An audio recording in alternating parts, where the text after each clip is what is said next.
Magdadala. Napag-usapan kasi kung ano mga dadalhin, ganyan-ganyan. Oo. Eh di sabi ko, magdadala nga ako. Nung nakaraan ko pa sinabi, bibili ako ng sa'kin. Sa'kin lang, charot.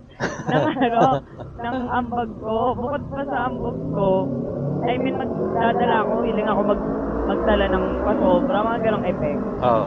Tapos sabi nila, baka naman jeans lang yan. Sabi ko, ano yung jeans? Charot. Tapos, basta nagpapayabangan nga, tapos yung kausap ko kasi siya yung magdadala ng bigas. Sabi ko, ilang kilo ba yun?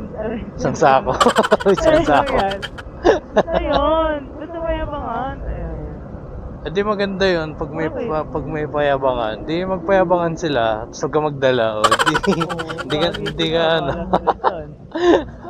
Puro pala kayo sinasabi ng isa, no? Oo. So, dadala ako isang sakong bigas. Pagdating, isang taka lang pala. Gagi na isang taka.